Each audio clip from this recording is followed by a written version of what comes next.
Hello everyone, आज हम पढ़ेंगे ऑर्गेल एनर्जी लेवल डायग्राम्स। तो जो हम electronic spectra of transition metal complexes का चैप्टर पढ़ रहे थे उसी में ये नेक्स्ट टॉपिक है। तो ऑर्गेल एनर्जी लेवल डायग्राम्स क्या होते हैं?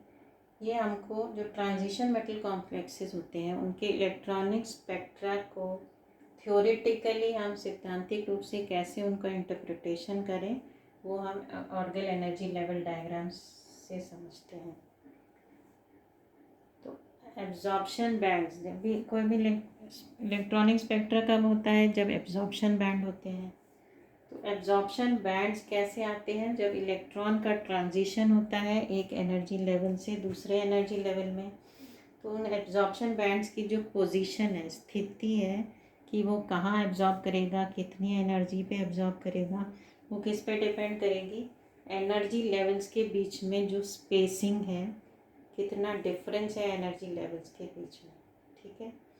और ये जो स्पेसिंग है ये कॉम्प्लेक्सेस में, ट्रांजिशन मेटल कॉम्प्लेक्सेस में बहुत सारे फैक्टर्स पे डिपेंड करेगी। एनर्जी लेवल्स में जो डिफरेंस है वो डिपेंड करता है ज्योमेट्री कॉम्प्लेक्स ही कैसी है, ऑक्टाहेड्रल है, टेट्राहेड्रल है, मेटल आयन जो सेंट्रल मेटल आयन है उसकी ऑक्सीडेशन स्टेट कैसी है, उसका इलेक्ट्रॉनिक कॉन्फ़िगरेशन, इलेक्ट्रॉनिक विन्यास कैसा है। और साथ ही साथ ये इस पर भी डिपेंड करेगी कि जो लिगेंड्स हैं चारों तरफ कॉम्प्लेक्स मेटल आयन के साथ जो लिगेंड्स कॉम्प्लेक्स बना रहे हैं उनकी फील्ड स्ट्रेंथ क्या है। जो हमने लास्ट लेक्चर में स्पेक्ट्रोस्कोपिक सीरीज़ पढ़ी थी, स्पेक्ट्रोकेमिकल सीरीज़ पढ़ी थी, उसमें हमने लिगेंड फील्ड स्ट्रेंथ पढ़ा था। तो कुछ लिगेंड्स जो होते हैं उनका स्ट्रॉन्ग फील्ड होता है, कुछ का वीक फील्ड होता है। तो उस पर भी एनर्जी डिफरेंस जो है वो डिपेंड करता है उन लेवल्स का जिनके बीच में इलेक्ट्रॉनिक ट्रांजिशन होता है जब कॉम्प्लेक्स बनता है। क्लियर है? तो सबसे पहले हम क्या करते हैं, किसी भी इलेक्ट्रॉनिक कॉन्फ़िगरेशन से एसोसिएटेड टर्म्स निकालते हैं। हमने पहले अपने लेक्चर्स में पढ़ा है टर्म्स क्या होता है। टर्म सिंबल हम सबसे पहले निकाल लेते हैं किसी भी इलेक्ट्रॉनिक कॉन्फ़िगरेशन के लिए। फिर हम देखते हैं कि वो टर्म सिंबल किस तरह से स्प्लिट करता है किसी पर्टिकुलर ज्योमेट्री के लिए। ऑक्टाहेड्रल है तो ऑक्टाहेड्रल में कैसे वो स्प्लिट करेगा टर्म। तो कोई भी एनर्जी लेवल होती है, इलेक्ट्रॉनिक कॉन्फ़िगरेशन होता है, उससे एसोसिएटेड एक एनर्जी टर्म होता है। वो टर्म किसके लिए होता है? आइसोलेटेड आयन के लिए। जब आयन कॉम्प्लेक्स बना लेता है तो वो टर्म स्प्लिट हो जाता है। और जो स्प्लिटिंग होती है, जो एनर्जी होती है टर्म्स की, जब वो स्प्लिट होता है तो स्प्लिटेड जो टर्म्स होते हैं उनकी एनर्जी डिपेंड करती है फील्ड स्ट्रेंथ पे। फील्ड स्ट्रेंथ बढ़ती है तो एनर्जी डिफरेंस जो है टर्म्स, जो स्प्लिटेड टर्म्स का है वो बढ़ जाता है। तो इसको हम कैसे समझेंगे? ठीक है, तो हमको क्या करना है, सबसे पहले एक इलेक्ट्रॉनिक, कोई भी एक इलेक्ट्रॉनिक कॉन्फ़िगरेशन, आप D1 D2 D3 कोई सा भी ले लीजिए। ठीक है, उससे एसोसिएटेड एक टर्म होगा। वो टर्म तो होगा आइसोलेटेड आयन के लिए। जब वो आयन कॉम्प्लेक्स बना लेगा तो कॉम्प्लेक्स बनाने के बाद वो टर्म स्प्लिट हो जाता है। तो वो कैसे स्प्लिट होता है, सबसे पहले तो हमको ये देखना है ऑर्गेल एनर्जी लेवल डायग्राम बनाने के लिए। और ये भी देखना है कि किस तरह से एनर्जी टर्म्स की जो एनर्जी है वो इफ़ेक्ट होती है बढ़ते हुए फील्ड की स्ट्रेंथ के साथ। ठीक है, तो जो ऑर्गेल एनर्जी लेवल डायग्राम बनाने में जो स्टेप्स होते हैं वो स्टेप्स क्या होते हैं? सबसे पहला होता है कि हम एनर्जी टर्म्स, जो भी इलेक्ट्रॉनिक कॉन्फ़िगरेशन है, मान लीजिए DN है, आइसोलेटेड या अनकॉम्प्लेक्स्ड आयन का, उसके एसोसिएटेड एनर्जी टर्म्स हम लिख लेते हैं। तो जो भी DN इलेक्ट्रॉनिक कॉन्फ़िगरेशन है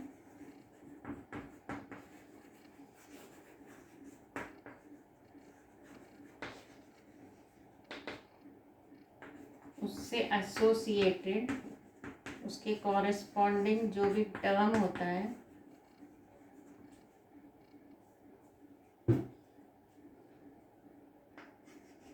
all associated energy terms are written.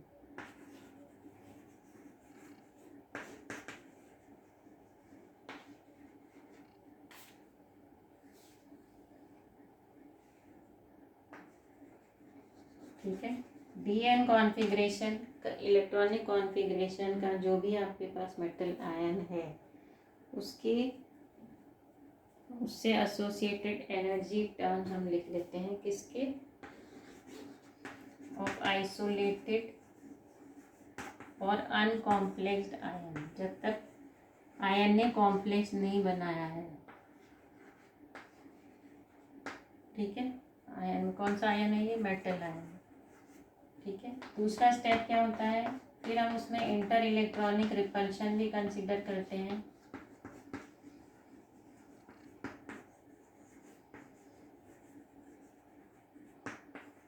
Inter electronic repulsion is considered. ठीक है, जब कॉम्प्लेक्स बनाएगा तो रिपल्शन किसमें, मेटल और लिगेंड के इलेक्ट्रॉन्स के बीच में जो इंटर इलेक्ट्रॉनिक रिपल्शन होगा उसको भी हमको कंसिडर करना पड़ेगा। और तीसरा हमको लिगेंड फील्ड का जो इफेक्ट है उसको भी कंसिडर करना पड़ेगा। Effect of ligand field is studied.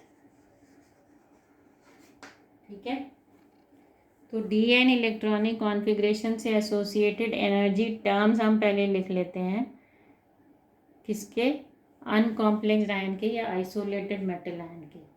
फिर हम इंटर इलेक्ट्रॉनिक रिपल्शन का इफेक्ट कंसिडर करते हैं और साथ में जब उसके पास लिगेंड आ जाते हैं मेटल आयन के तो मेटल आयन के लिगेंड्स की जो इफेक्ट है उसको भी कंसिडर करते हैं।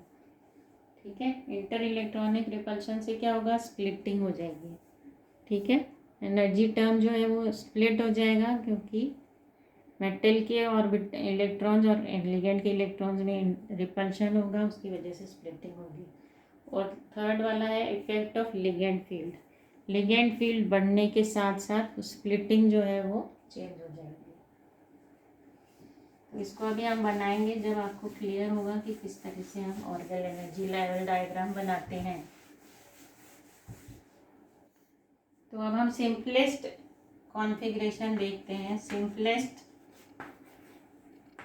इलेक्ट्रॉनिक कॉन्फ़िगरेशन है D1 कॉन्फ़िगरेशन मेटल आयन का।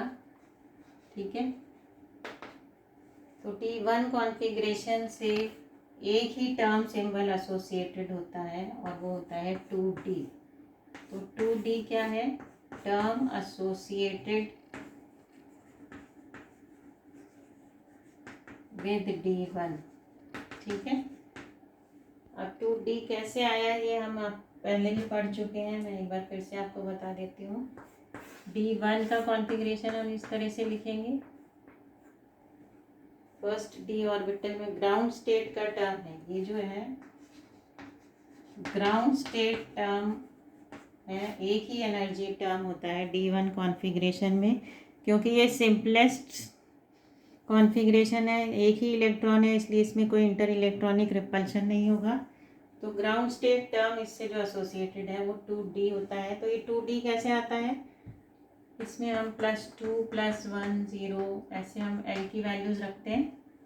तो ग्राउंड स्टेट के लिए L की वैल्यू मैक्सिमम होनी चाहिए, इसलिए हमने इस इलेक्ट्रॉन को यहाँ रखा। ये इलेक्ट्रॉन कहीं भी आ सकता है लेकिन ग्राउंड स्टेट के लिए ये यहाँ आएगा।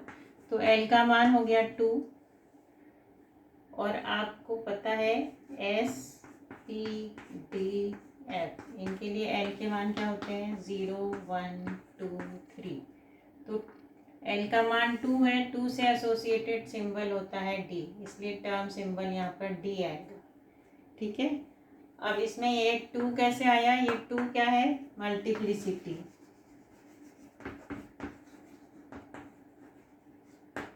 ठीक है, मल्टीप्लिसिटी हम कैसे निकालते हैं, 2s+1 से निकालते हैं। 2 इंटू ये s क्या होगा, इसका एक इलेक्ट्रॉन है तो s की वैल्यू होगी इसकी हाफ। तो 2s+1 क्या होगा, 2 इंटू हाफ +1, तो ये हो गया 2, इसलिए यहाँ पे आया 2। तो 2D टर्म इस तरह से आता है, L की वैल्यू 2 होती है इसलिए D का मान 2 होता है, तो ये D आ गया यहाँ पे। और ये 2 है मल्टीप्लिसिटी से, 2s+1 से हमने निकाला। S का मान क्या है इसमें, हाफ। ठीक है, तो इस तरह से आप टर्म सिंबल जो है इसका 2D निकालते हैं। अब SPDFs के जो वेव फंक्शंस होते हैं उनकी सिमेट्री वैसी ही होती है। ये SPDF क्या है, एनर्जी टर्म्स है, और इनकी जो सिमेट्री होती है, सममिति वैसी ही होती है जैसी SPDF ऑर्बिटल्स की होती है। ठीक है, तो जब मेटल आयन कॉम्प्लेक्स बनाएगा तो कॉम्प्लेक्स बनाने पे डी टर्म जो है, ये डी टर्म उसी तरह से स्प्लिट होता है जैसे डी ऑर्बिटल स्प्लिट होती हैं। और हमने पढ़ा था डी ऑर्बिटल्स किस तरह से स्प्लिट होती हैं ऑक्टाहेड्रल और टेट्राहेड्रल में। तो जिस तरह से डी ऑर्बिटल स्प्लिट होती हैं उसी तरह से ये डी टर्म भी स्प्लिटिंग होगी। क्लियर है? तो डी ऑर्बिटल्स, अगर हम ऑक्टाहेड्रल फील्ड लेते हैं, ऑक्टाहेड्रल में कैसे स्प्लिटिंग होती है ये हमने पढ़ा था। 5 डी ऑर्बिटल होती है, तो वो 3 तो नीचे आ जाती है, T2G और EG। क्लियर है? ये हमने पढ़ा था। तो इसी तरह से 2D टर्म सिंबल जो है वो भी ऑक्टाहेड्रल फील्ड में 2 में स्प्लिट हो जाएगा, 2EG और 2T2G। तो जो ऑर्बिटल्स के लिए हम स्मॉल लेटर लिखते थे T और E, यहाँ पे हम कैपिटल लेटर लिखते हैं। और स्प्लिटेड टर्म्स की जो मल्टीप्लिसिटी है वो ओरिजिनल टर्म की के जैसी होती है। तो ये 2 है तो यहाँ पे भी 2 आएगा। ठीक है, तो जिस तरह से डी ऑर्बिटल स्प्लिट होती हैं ऑक्टाहेड्रल फील्ड में, उसी तरह से ये टर्म सिंबल भी स्प्लिट होता है 2 में। ठीक है, और इसी तरह टेट्राहेड्रल फील्ड में क्या होता है,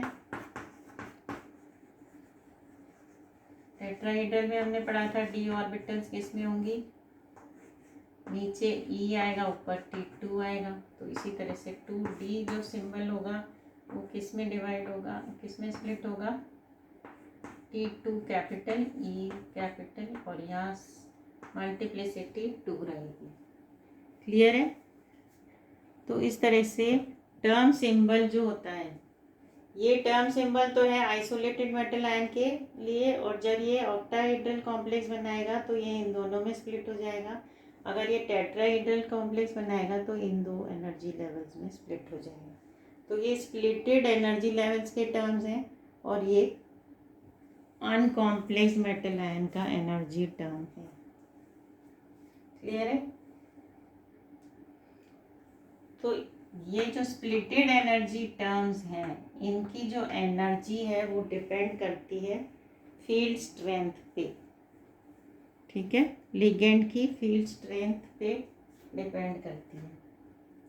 तो ऑर्गल एनर्जी लेवल डायग्राम क्या होता है, वो एक तरह का कोरिलेशन डायग्राम होता है जो हमको बताता है कि एनर्जीज ऑफ स्टेट्स जो हैं वो फील्ड स्ट्रेंथ के साथ कैसे वेरी करती हैं। ठीक है, तो ऑर्गल एनर्जी लेवल डायग्राम क्या होता है, ये correlation is a correlation diagram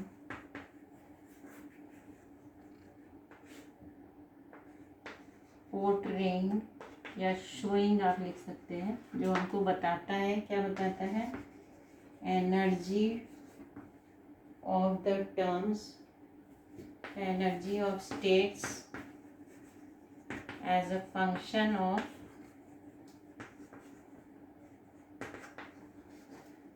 increase of field strength।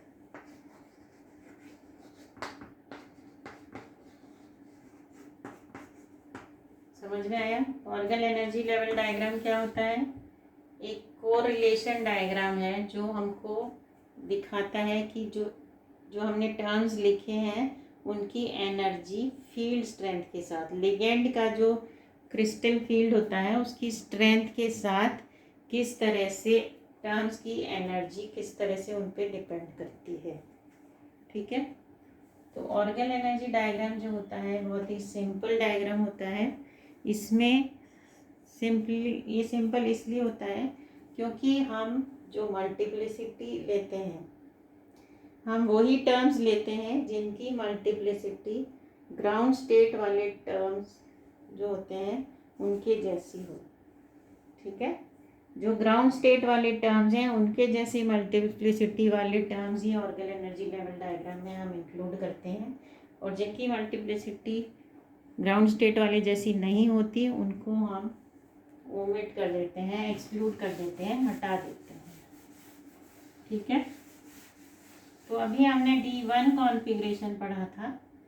D1 के लिए आपके पास एक ही एनर्जी टर्म होता है 2D, लेकिन D2 के लिए आपके पास बहुत सारे एनर्जी टर्म होते हैं। D2 कॉन्फ़िगरेशन से एसोसिएटेड एनर्जी टर्म्स होते हैं आपके पास। 3F होता है जो कि ग्राउंड स्टेट टर्म है, ग्राउंड स्टेट टर्म है इसका 3F। लेकिन हमको ऑर्गल एनर्जी लेवल डायग्राम के लिए क्या करना है, सबसे पहले सारे एनर्जी टर्म्स हम लिखते हैं।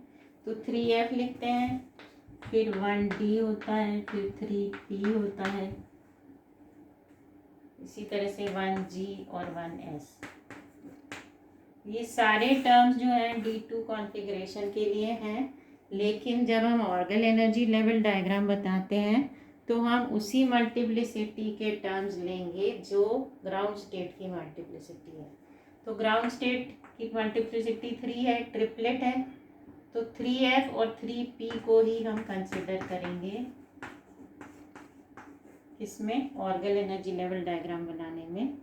1D 1G और 1S इनको नहीं मानेंगे क्योंकि इनकी मल्टीप्लिसिटी क्या है, 1। ये सिंगलेट एनर्जी टर्म्स हैं और ये ट्रिपलेट एनर्जी टर्म्स हैं, और ट्रिपलेट ग्राउंड स्टेट है, इसलिए ट्रिपलेट वाले टर्म्स को ही हम यूज़ करेंगे, सिंगलेट वाले को हम यूज़ नहीं करेंगे। क्लियर है? अब ऑर्गल एनर्जी लेवल डायग्राम कैसे बनाते हैं?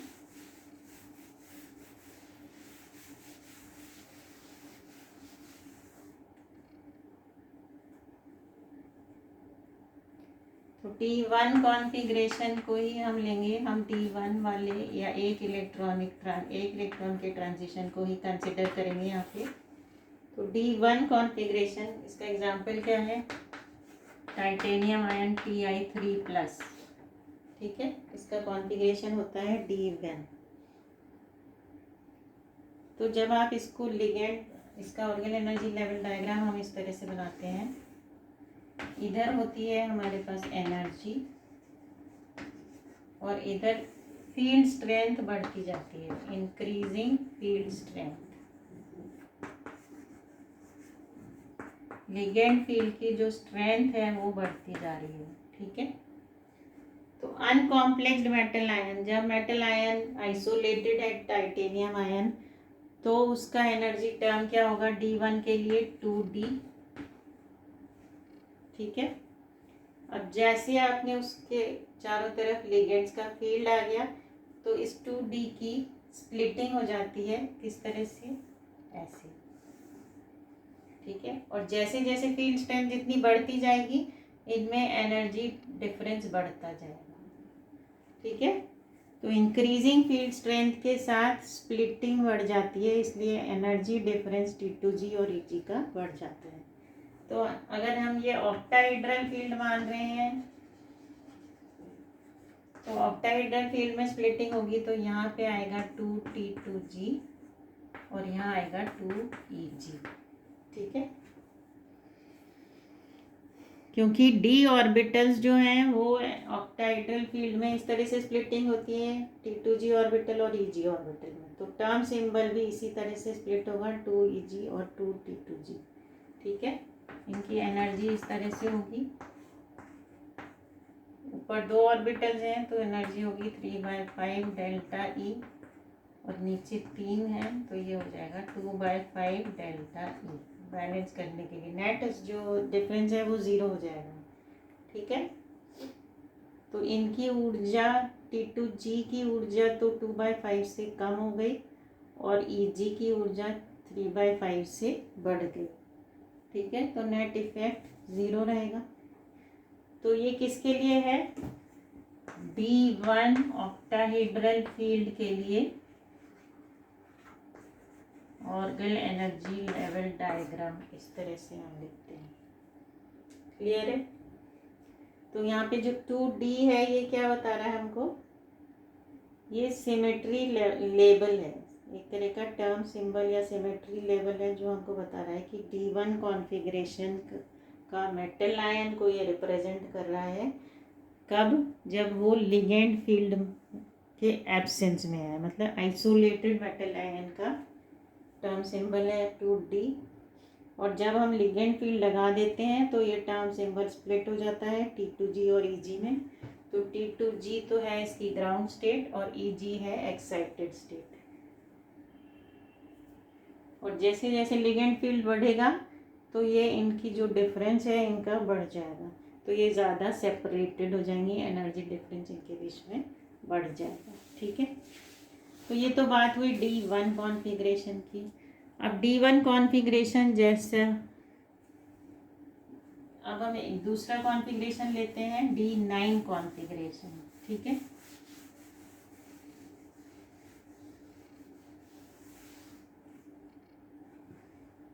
D9 कॉन्फ़िगरेशन, इसका एग्जांपल हो गया Cu2+ कॉपर।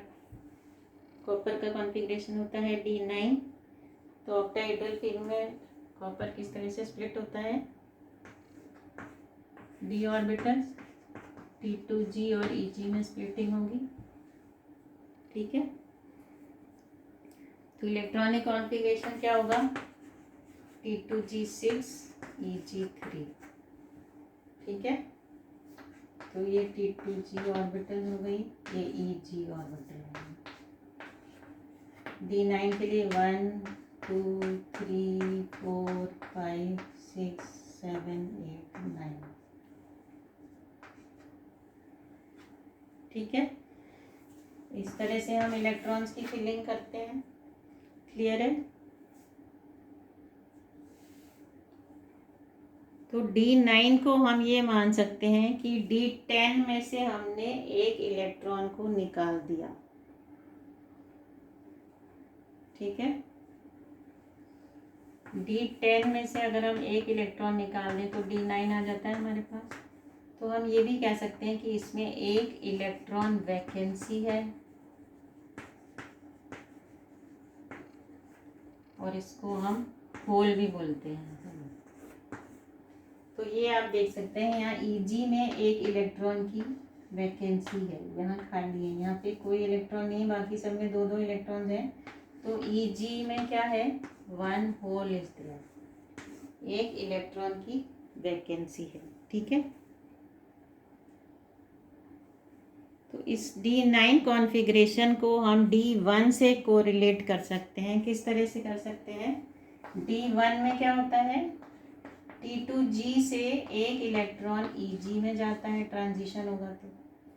ठीक है, तो T2G 1 EG 0 था और अब क्या हो जाएगा? T2G 0 EG 1। ठीक है, तो इसमें क्या हो रहा है? D1 में इलेक्ट्रॉन का ट्रांजिशन हो रहा है T2G से EG में। और D9 में क्या होता है? T2G6 EG3 है। जब ट्रांजिशन होगा तो एक इलेक्ट्रॉन T2G से EG में जाएगा। ठीक है, तो क्या होगा? EG T2G में होल हो जाएगा। क्लियर है? अभी होल किस में है? EG में। जब इसका ट्रांजिशन होगा तो एक इलेक्ट्रॉन यहाँ से यहाँ जाएगा तो होल T2G में आ जाएगा। तो हम D9 को ऐसा भी मान सकते हैं कि इसमें एक होल का ट्रांजिशन होता है EG से T2G में। इसलिए इसमें जो हम ऑर्गल एनर्जी लेवल डायग्राम बनाते हैं उसमें स्प्लिटिंग जो है वो ऑपोजिट बनाते हैं, रिवर्स कर देते हैं। ठीक है, इस मेथड को या इस थ्योरी को हम बोलते हैं होल फॉर्मलिज्म। ठीक है, क्या बोलते हैं? Whole formalism. होल फॉर्मलिज्म का मतलब क्या हुआ? T2G6 EG3 था पहले, और ट्रांजिशन के बाद क्या होगा, T2G5 EG4। ठीक है, तो होल जो पहले EG में था अब T2G5 इसमें T2G में आ गया। तो इसलिए ऐसे इलेक्ट्रॉनिक कॉन्फ़िगरेशंस, होल फॉर्मलिज्म क्या है, ऐसे इलेक्ट्रॉनिक कॉन्फ़िगरेशंस जिसमें हाफ फिल्ड या full field orbit D subshell से एक या दो इलेक्ट्रॉन कम होते हैं तो स्प्लिटिंग रिवर्स हो जाती है। ठीक है, तो इसमें जो हम ऑर्गेनल एनर्जी लेवल डायग्राम बनाएंगे तो वो किस तरह से बनाएंगे, D9 के लिए हम रिवर्स बनाएंगे। ठीक है, तो पहले आप ये समझ लीजिए होल फॉर्मलिज्म क्या होता है।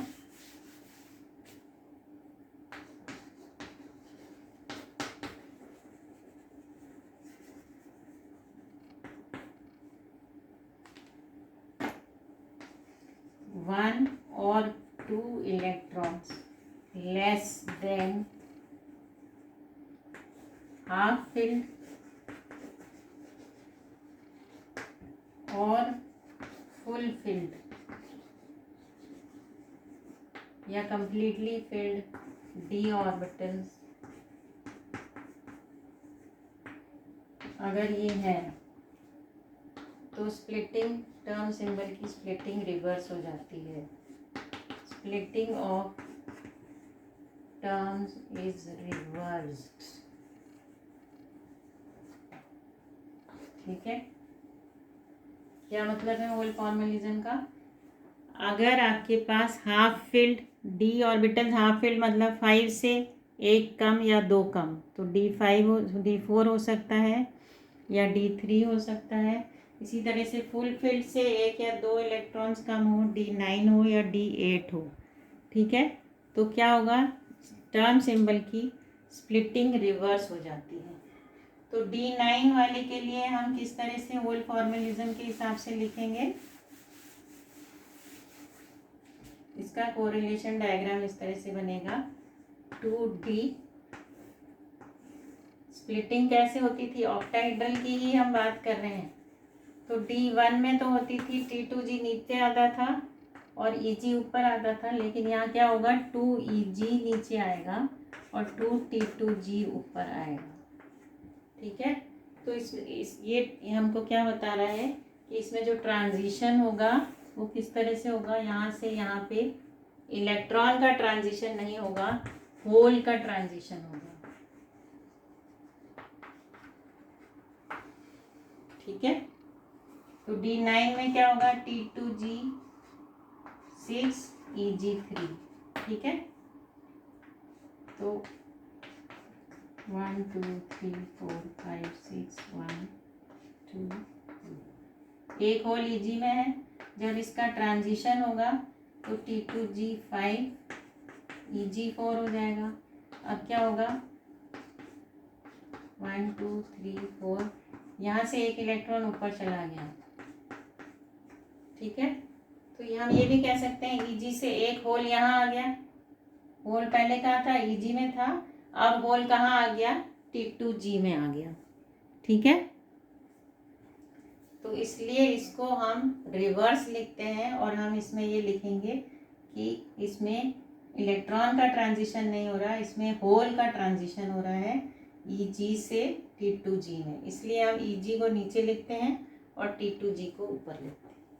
क्लियर है, तो D9 कॉन्फ़िगरेशन को हम D1 से कैसे कोरिलेट कर सकते हैं, D1 में तो इलेक्ट्रॉन का ट्रांजिशन होगा T2G से EG में और D9 में होल का ट्रांजिशन होगा EG से T2G में। क्लियर है, तो D1 और D9 ऑक्टाहेड्रल जो है वो एक दूसरे से कोरिलेट हो जाते हैं। क्लियर है, तो एक्साइटेशन यहाँ पे जो होगा वो क्या होगा, transition of a hole from one electron और electron vacancy from the EG energy level to T2G level. और जबकि D1 में क्या होता है, T2G से EG में इसका ट्रांजिशन होता है इलेक्ट्रॉन का। D1 में इलेक्ट्रॉन का ट्रांजिशन T2G टू EG और D9 में होल का ट्रांजिशन EG से T2G में। क्लियर है?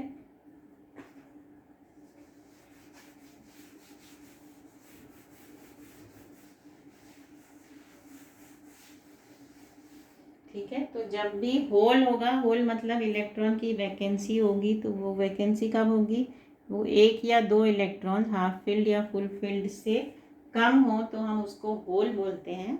और जब होल होगा तो हम जो भी स्प्लिटिंग एनर्जी टर्म की नॉर्मल होती है उससे रिवर्स स्प्लिटिंग कर देते हैं, और उसमें हम इलेक्ट्रॉन का ट्रांजिशन नहीं बताते, होल का ट्रांजिशन बताते हैं।